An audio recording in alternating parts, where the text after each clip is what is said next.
ಲಕ್ಷರಿ ಜೀವನ, private jet, IPL team, ಸುತ್ತಲೂ ಸೆಲೆಬ್ರಿಟಿಗಳ ದಂಡು, ಕಿಂಗ್ ಆಫ್ ಗುಡ್ ಟೈಮ್ಸ್ ಅಂತ ಕರೆಯಲ್ಪಟ್ಟ ವ್ಯಕ್ತಿ. ವಾಹ್, ಎಂಥ ಜೀವನ ಗುರು ಅಂದುಕೊಳ್ತಿರ್ಬೇಕಾದ್ರೆ ರಾತೋರಾತ್ರಿ ಸಾವಿರಾರು ಕೋಟಿ ಸಾಲ ಮಾಡಿ ದೇಶ ಬಿಟ್ಟು ಓಡಿ ಹೋಗಿದ್ದೇಕೆ? ನಮ್ಮ ಕರ್ನಾಟಕದ ವಿಜಯ ಮಲ್ಯ ಶ್ರೀಮಂತ ಆಗಿದ್ದು ಹೇಗೆ? ಎಲ್ಲವನ್ನ ಕಳೆದುಕೊಂಡಿದ್ದು ಹೇಗೆ? ಬ್ಯಾಂಕುಗಳು ಮೋಸ ಹೋಗಿದ್ದೇಗೆ? ಎಲ್ಲವನ್ನ ಈ ವಿಡಿಯೋದಲ್ಲಿ ಹೇಳ್ತೀವಿ, ಕೊನೆಯವರೆಗೂ ನೋಡಿ. ಕತೆ ವಿಜಯ್ ಮಲ್ಯ ಅವರ ತಂದೆ ವಿಠ್ಠಲ್ ಮಲ್ಯ ಅವರಿಂದ ಶುರುವಾಗುತ್ತದೆ. ದಕ್ಷಿಣ ಕನ್ನಡ ಮೂಲದ ವಿಠ್ಠಲ್ ಮಲ್ಯ ಅವರು ಕಾಮರ್ಸ್ ಮತ್ತು ಫೈನಾನ್ಸ್ ಮೇಲೆ ತುಂಬಾ ಆಸಕ್ತಿ ಹೊಂದಿದ್ದರು. 50ರ ದಶಕದ ಆರಂಭದಲ್ಲಿ ಸ್ಟಾಕ್ ಮಾರ್ಕೆಟ್ ಟ್ರೇಡಿಂಗ್ ಶುರು ಮಾಡುತ್ತಾರೆ. ಅವರು ಯುನೈಟೆಡ್ ಬ್ರೂವರೀಸ್ ಮೇಲೆ ಇನ್ವೆಸ್ಟ್ ಮಾಡಲು ಶುರು ಮಾಡ್ತಾರೆ.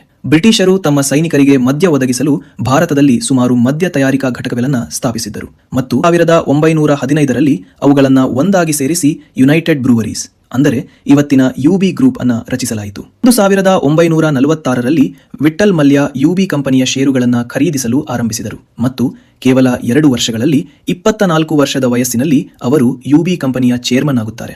ಯುಬಿ ಕಂಪನಿಯ ಲಾಭವನ್ನ ಬಳಸಿ ಅವರು ಹಲವು ಲಿಕ್ಕರ್ ಕಂಪನಿಗಳನ್ನು ಖರೀದಿಸಿ ಒಂದು ದೊಡ್ಡ ಮದ್ಯದ ಸಾಮ್ರಾಜ್ಯ ನಿರ್ಮಿಸುತ್ತಾರೆ. ಅವರು ತುಂಬಾ ಶಿಸ್ತು, ಪರಿಶ್ರಮ ಮತ್ತು ಲೆಕ್ಕಾಚಾರದಲ್ಲಿ ನಿಪುಣರಾಗಿದ್ದರು. 1980ರ ವೇಳೆಗೆ ಅವರ ನಿವ್ವಳ ಆಸ್ತಿ 400 ಕೋಟಿ ರೂಪಾಯಿ ಆಗಿತ್ತು. ಆ ಕಾಲದಲ್ಲಿ ಅವರು ಪ್ರಸಿದ್ಧ ಉದ್ಯಮಿಯಾಗಿ ಹೊರಹೊಮ್ಮಿದ್ದರು. ಆದರೆ ಏಕಾಏಕಿ 1983ರಲ್ಲಿ 59 ವರ್ಷದ ವಯಸ್ಸಿನಲ್ಲಿ ಅವರಿಗೆ ಹೃದಯಾಘಾತದಿಂದ ಅವರು ಸಾವನ್ನಪ್ಪಿದರು. ಇದೇ ಸಮಯದಲ್ಲಿ 27 ವರ್ಷದ ವಿಜಯ್ ಮಲ್ಯ ಬಿಸ್ನೆಸ್ಗೆ ಪ್ರವೇಶ ಮಾಡುತ್ತಾರೆ.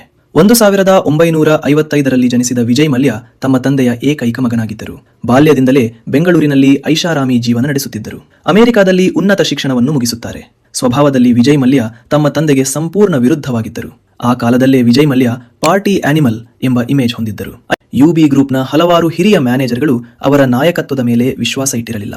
ಆದರೆ ಬಹುಪಾಲು ಷೇರುದಾರರ ಬೆಂಬಲದಿಂದ ಅವರು ಯುಬಿ ಗ್ರೂಪ್ನ ಚೇರ್ಮನ್ ಆಗುತ್ತಾರೆ.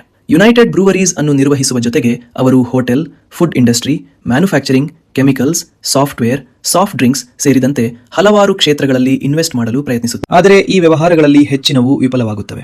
ಇದಕ್ಕೂ ಮೀರಿ ಅವರು ತಮ್ಮ ತಂದೆಯಿಂದ ಬಂದ ಕೆಲವು ಯಶಸ್ವಿ ಕಂಪನಿಗಳನ್ನು ಮಾರಾಟ ಮಾಡಲು ಮುಂದಾಗುತ್ತಾರೆ. ಅಲ್ಲೂ ಕೂಡ ಎಡವುತ್ತಾರೆ.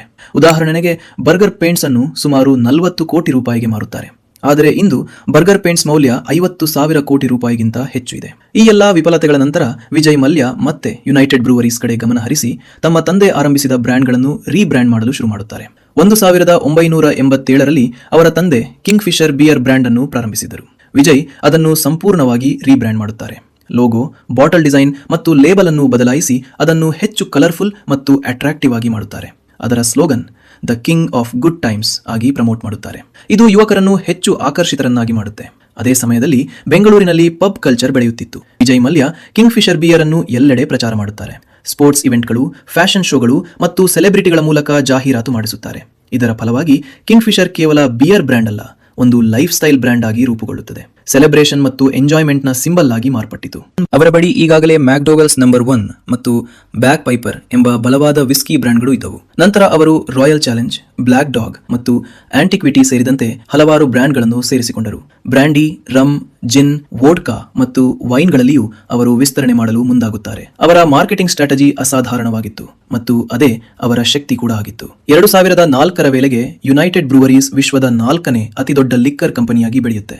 ಬಿಸಿನೆಸ್ ವಿಸ್ತರಣೆಗೆ ರಾಜಕೀಯ ಸಂಪರ್ಕಗಳ ಮಹತ್ವವನ್ನು ಅರಿತು 2002ರಲ್ಲಿ ಅವರು ರಾಜಕೀಯಕ್ಕೆ ಪ್ರವೇಶಿಸಿದರು ಮತ್ತು ರಾಜ್ಯಸಭಾ ಸದಸ್ಯರಾದರು. 2005ರ ವೇಳೆಗೆ ವಿಜಯ್ ಮಲ್ಯ ಅವರ ಐಷಾರಾಮಿ ಜೀವನದ ಶಿಖರದಲ್ಲಿದ್ದರು. ಆವಾಗಲೇ ಅವರಿಗೆ ಏರ್ಲೈನ್ಸ್ ಸ್ಟಾರ್ಟ್ ಮಾಡೋ ಯೋಚನೆ ಬರುತ್ತೆ. ಆದರೆ ಈ ಒಂದು ನಿರ್ಧಾರವೇ ಅವರ ಸಾಮ್ರಾಜ್ಯದ ಪತನಕ್ಕೆ ಕಾರಣವಾಗುತ್ತದೆ ಎಂಬುದು ಅವರಿಗೆ ಗೊತ್ತಿರಲಿಲ್ಲ. ಮೇ 9, 2005ರಂದು ವಿಜಯ್ ಮಲ್ಯ ಅವರು ತಮ್ಮ ಮಗ ಹುಟ್ಟಿದ ದಿನದಂದು ಏರ್ಲೈನ್ಸ್ ಅನ್ನು ಸ್ಥಾಪನೆ ಮಾಡ್ತಾರೆ. ಅವರು ತಮ್ಮ ಏರ್ಲೈನ್ಗೆ ಕಿಂಗ್ ಫಿಶರ್ ಏರ್ಲೈನ್ಸ್ ಎಂದು ನಾಮಕರಣ ಮಾಡಲಾಗುತ್ತೆ. ಕಡಿಮೆ ಬೆಲೆಗೆ ಅತ್ಯುತ್ತಮ ಲಕ್ಷರಿ ಅನುಭವ ನೀಡುವ ಉದ್ದೇಶದಿಂದ ಪ್ರಯಾಣಿಕರಿಗೆ ಬೇರೆ ಯಾವ ಏರ್ಲೈನ್ಸ್ ಕೊಡದಂತಹ ವಿವಿಧ ರೀತಿಯ ಆಹಾರ, ಪಾನೀಯಗಳು ಮತ್ತು ಪ್ರತಿಯೊಂದು ಸೀಟಿಗೆ ಎಂಟರ್ಟೈನ್ಮೆಂಟ್ ಸಿಸ್ಟಮ್ ಕೊಡ್ತಾರೆ. ಏರ್ ಹೋಸ್ಟೆಸ್ಗಳ ಯೂನಿಫಾರ್ಮ್ಗಳನ್ನ ಟಾಪ್ ಫ್ಯಾಷನ್ ಡಿಸೈನರ್ಗಳು ಡಿಸೈನ್ ಮಾಡುತ್ತಾರೆ. ಆದರೂ ಟಿಕೆಟ್ ದರಗಳನ್ನ ಜೆಟ್ ಏರ್ವೇಸ್ ಮತ್ತು ಏರ್ ಇಂಡಿಯಾಗಿಂತ ಕಡಿಮೆ ಇಡಲು ಮುಂದಾಗ್ತಾರೆ. ಮುಂಬೈನಿಂದ ಬೆಂಗಳೂರು ಕಡೆ ಮೊದಲ ಫ್ಲೈಟ್ ಆರಂಭವಾಗುತ್ತೆ. ಎಲ್ಲ ವಿಮಾನಗಳಲ್ಲಿ ಪ್ರಯಾಣಿಕರು ಫುಲ್ ಇದ್ದರೂ ಕಡಿಮೆ ಟಿಕೆಟ್ ಬೆಲೆ ಕಾರಣದಿಂದ ಏರ್ಲೈನ್ಸ್ ಕಂಪನಿ ಲಾಸ್ ನಲ್ಲಿ ನಡೆಯುತ್ತಿರುತ್ತೆ. ಇಷ್ಟಾಗಿಯೂ ವಿಜಯ್ ಮಲ್ಯ ಅಂತಾರಾಷ್ಟ್ರೀಯ ಮಟ್ಟಕ್ಕೆ ಹೋಗಲು ನಿರ್ಧರಿಸುತ್ತಾರೆ. ಅದಕ್ಕಾಗಿ ಅವರು ಏರ್ ಡೆಕ್ಕನ್ ಅನ್ನುವ ಏರ್ಲೈನ್ಸ್ ಕಂಪನಿಯನ್ನ 1,000 ಕೋಟಿ ರೂಪಾಯಿಗೆ ಖರೀದಿಸುತ್ತಾರೆ. ನಂತರ ಅದನ್ನ ಕಿಂಗ್ ಫಿಶರ್ ರೆಡ್ ಎಂದು ರೀಬ್ರ್ಯಾಂಡ್ ಮಾಡಿ ಆಪರೇಟ್ ಮಾಡ್ತಾರೆ. 2008ರ ವೇಳೆಗೆ ಕಿಂಗ್ ಫಿಶರ್ ಏರ್ಲೈನ್ಸ್ ಭಾರತದಲ್ಲೇ ಅತಿ ದೊಡ್ಡ ಏರ್ಲೈನ್ ಆಗಿ ಬೆಳೆಯುತ್ತೆ. ಆದರೆ ಲಾಭ ಮಾಡದೆ ನಷ್ಟದಲ್ಲೇ ಮುಂದುವರಿಯುತ್ತೆ. ಅದೇ ಕಾಲಕ್ಕೆ ಇಂಡಿಗೋ ಮತ್ತು ಸ್ಪೈಸ್ ಜೆಟ್ ಎಂಬ ಕಡಿಮೆ ಬೆಲೆಯ ಏರ್ಲೈನ್ಗಳು ಮಾರುಕಟ್ಟೆಗೆ ಬಂದವು. ಭಾರತೀಯ ಗ್ರಾಹಕರು ಬೆಲೆ ಬಗ್ಗೆ ತುಂಬಾ ಗಮನ ಕೊಡುವವರಾಗಿದ್ದರಿಂದ ಕಮ್ಮಿ ಬೆಲೆ ನೋಡಿ ಇಂಡಿಗೋ ಮತ್ತು ಸ್ಪೈಸ್ ಜೆಟ್ಗಳನ್ನು ಆಯ್ಕೆ ಮಾಡಿಕೊಳ್ತಾರೆ. ಅಷ್ಟರಲ್ಲೇ 2008ರ ಎಕನಾಮಿಕ್ ಕ್ರೈಸಿಸ್ ಶುರುವಾಗಿ ನಂತರ ಕಿಂಗ್ ಫಿಶರ್ ಏರ್ಲೈನ್ಸ್ ಪರಿಸ್ಥಿತಿ ಇನ್ನಷ್ಟು ಕೆಟ್ಟದಾಗುತ್ತಾ ಹೋಗುತ್ತದೆ. ಆ ಸಮಯಕ್ಕೆ ಫ್ಯೂಯಲ್ ಬೆಲೆ ವಿಪರೀತವಾಗಿ ಹೆಚ್ಚಾಯಿತು ಮತ್ತು ವಿಮಾನದಲ್ಲಿ ಪ್ರಯಾಣಿಕರು ಕಡಿಮೆಯಾದರು. ಇದು ಕಿಂಗ್ ಫಿಶರ್ ಏರ್ಲೈನ್ಗೆ ಇನ್ನಷ್ಟು ಸಂಕಷ್ಟ ತಂದುಕೊಡುತ್ತೆ. ನಷ್ಟ ಮಿತಿಮೀರಿ ಹೋಗಲು ಪ್ರಾರಂಭವಾಗುತ್ತೆ. ಸಿಬ್ಬಂದಿಗೆ ಸಂಬಳ ಕೊಡಲು ಹಣ ಇಲ್ಲವಾಗುತ್ತೆ. ಫ್ಯೂಯಲ್ ಕಂಪನಿಗಳಿಗೆ ಕೊಡಬೇಕಾದ ಬಾಕಿ ಹಣ 1000 ಕೋಟಿಗೂ ಹೆಚ್ಚಾಗುತ್ತೆ. ವಿಮಾನಗಳ ಲೀಸ್ ಪೇಮೆಂಟ್ ಕೂಡ ಮಾಡಲು ಸಾಧ್ಯವಾಗುವುದಿಲ್ಲ. ಇವೆಲ್ಲದರ ನಡುವೆ 2012ರಲ್ಲಿ ಕಿಂಗ್ ಫಿಶರ್ ಏರ್ಲೈನ್ಸ್ ಸಂಪೂರ್ಣವಾಗಿ ಮುಚ್ಚಿ ಹೋಗುತ್ತೆ. ಒಂದು ಕಡೆ ಇಷ್ಟೆಲ್ಲ ಆಗುತ್ತಿದ್ದರೂ ವಿಜಯ್ ಮಲ್ಯ ಎಲ್ಲೂ ಸಮಸ್ಯೆಯಲ್ಲಿ ಇದ್ದವರಂತೆ ಕಾಣಿಸೋದಿಲ್ಲ. ಎಲ್ಲದರ ಜೊತೆಗೆ Vijay Mallya IPL team, formula 1 ಮತ್ತು ಪ್ರೈವೇಟ್ ಜೆಟ್ ಮೇಲೆ ಹಣ ಖರ್ಚು ಮಾಡುತ್ತಿದ್ದರು. ಸೆಲೆಬ್ರಿಟಿಗಳ ಪಾರ್ಟಿ ಇವೆಂಟ್ಗಳನ್ನು ನಡೆಸುತ್ತಿರುತ್ತಾರೆ. ಐಷಾರಾಮಿ ಬಂಗಲೆ, ಪ್ರಾಪರ್ಟಿಗಳನ್ನು ಖರೀದಿ ಮಾಡ್ತಾ ಇರ್ತಾರೆ. ಎಲ್ಲಿಯೂ ಸಹ ಹಣಕಾಸಿನ ತೊಂದರೆಯಾದಂತೆ ಕಾಣಿಸುತ್ತಿರಲಿಲ್ಲ. ಇದರ ಹಿಂದಿನ ಸತ್ಯ ಭಾರತದ ಬ್ಯಾಂಕ್ಗಳಲ್ಲಿ ತೆಗೆದುಕೊಂಡ ದೊಡ್ಡ ದೊಡ್ಡ ಸಾಲಗಳು. ವಿಜಯ್ ಮಲ್ಯ ಬ್ಯಾಂಕ್ಗಳಿಂದ ಸಾವಿರಾರು ಕೋಟಿ ಸಾಲ ತೆಗೆದುಕೊಂಡಿದ್ದರು. ಮುಖ್ಯವಾಗಿ IDBI ಬ್ಯಾಂಕ್ನಿಂದ 950 ಕೋಟಿ ರೂಪಾಯಿ ಸಾಲ ಪಡೆದಿದ್ದರು. ಬ್ಯಾಂಕ್ಗಳು ಸಾಲ ಕೊಡುವ ಮುಂಚೆ ಯಾವುದಾದರೂ ಆಸ್ತಿಯನ್ನು ಅಡಮಾನವಾಗಿ ಇಟ್ಟ ಮೇಲೆ ಸಾಲ ಕೊಡ್ತವೆ. ಆದರೆ ಇಲ್ಲಿ ಕಿಂಗ್ ಫಿಶರ್ ಬ್ರ್ಯಾಂಡ್ ನ ಮೇಲೆ ಸಾಲ ಕೊಡಲಾಗುತ್ತೆ. ಆ ಸಮಯದಲ್ಲಿ ಕಿಂಗ್ ಫಿಶರ್ ಬ್ರ್ಯಾಂಡ್ ಅನ್ನು 4100 ಕೋಟಿ ರೂಪಾಯಿ ಮೌಲ್ಯ ಎಂದು ತೋರಿಸಲಾಗುತ್ತೆ. ಆದರೆ ನಂತರ ನಿಜವಾದ ಮೌಲ್ಯ 200 ಕೋಟಿ ರೂಪಾಯಿಗೂ ಕಡಿಮೆ ಇತ್ತು ಎಂದು ಗೊತ್ತಾಗುತ್ತೆ. ಬ್ಯಾಂಕ್ಗಳಿಗೆ ಕೊಟ್ಟ ಸಾಲವು ವಾಪಸ್ ಬರದೇ ಇದ್ದಾಗ ಅವರ ಬಳಿ 2 ಆಪ್ಷನ್ ಇರುತ್ತದೆ. ಒಂದು, ಕಂಪನಿಯನ್ನು ರೈಟ್ ಆಫ್ ಮಾಡಿ ಅದರ ಮೇಲೆ ಕೇಸ್ ದಾಖಲು ಮಾಡಿ ಕಾನೂನು ಕ್ರಮ ಜರುಗಿಸಿ ಹಣ ವಾಪಸ್ ಪಡೆಯುವುದು. ಇನ್ನೊಂದು, ಇನ್ನೂ ಹೆಚ್ಚಿನ ಸಾಲ ಕೊಟ್ಟು ಆರ್ಥಿಕವಾಗಿ ಚೇತರಿಸಿಕೊಳ್ಳಲು ಇನ್ನೊಂದು ಅವಕಾಶ ಕೊಡುವುದು. ಇದರಲ್ಲಿ ಬ್ಯಾಂಕ್ಗಳು ಮಾಡಿದ್ದು ಎರಡನೆಯದು. ಒಂದು ಸಾಲವನ್ನು ತುಂಬಲು ವಿಜಯ್ ಮಲ್ಯ ಇನ್ನೊಂದು ಸಾಲ ಮಾಡ್ತಾರೆ. ಇವೆಲ್ಲದರ ಪರಿಣಾಮವಾಗಿ 2012ರ ವೇಳೆಗೆ ಸಾಲದ ಮೊತ್ತ 5000 ಕೋಟಿ ದಾಟುತ್ತದೆ. ಇದಾದ ನಂತರ 2013ರಲ್ಲಿ ಬ್ಯಾಂಕುಗಳಿಗೆ ತನ್ನ ಹಣ ಸಿಗುವ ಯಾವುದೇ ಸಾಧ್ಯತೆ ಕಾಣುವುದಿಲ್ಲ. ಹೀಗಾಗಿ ಕೋರ್ಟ್ನ ಮೊರೆ ಹೋಗಲು ಡಿಸೈಡ್ ಮಾಡ್ತವೆ. ಕೋರ್ಟ್ನಲ್ಲಿ 2 ವರ್ಷಗಳ ಕಾಲ ಟ್ರಯಲ್ ನಡೆದು 2015ರಲ್ಲಿ ಸುಪ್ರೀಂ ಕೋರ್ಟ್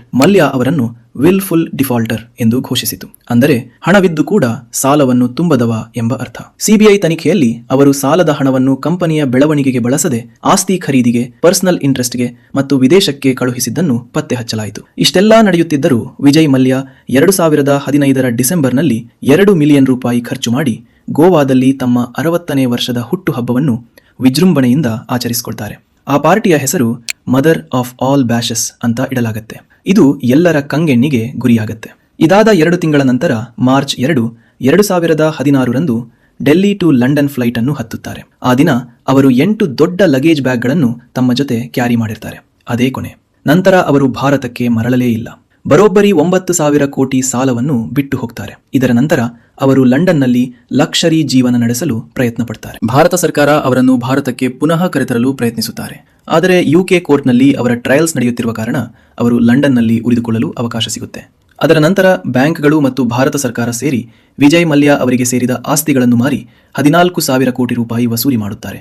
ಆದಾಗ್ಯೂ ಅವರು ಇನ್ನೂ ಭಾರತದಲ್ಲಿ ಪ್ರಕರಣಗಳನ್ನು ಎದುರಿಸುತ್ತಿದ್ದಾರೆ. ಇವತ್ತಿಗೂ ಕೂಡ ಅವರು ಮನಿ ಲಾಂಡ್ರಿಂಗ್ ಕೇಸ್ನಲ್ಲಿ ED ಮತ್ತು CBIಗೆ ಮೋಸ್ಟ್ ವಾಂಟೆಡ್ ಫ್ರಾಡ್. ಇದು ಕಿಂಗ್ ಆಫ್ ಗುಡ್ ಟೈಮ್ಸ್ ಇಂದ ಕಿಂಗ್ ಆಫ್ ಬ್ಯಾಡ್ ಟೈಮ್ಸ್ ಆದ ಕಥೆ. ಇಲ್ಲಿ ತಪ್ಪು ಯಾರದ್ದು? ಇದರ ಬಗ್ಗೆ ನಿಮ್ಮ ಅಭಿಪ್ರಾಯ ಏನು? ಕಾಮೆಂಟ್ನಲ್ಲಿ ತಿಳಿಸಿ.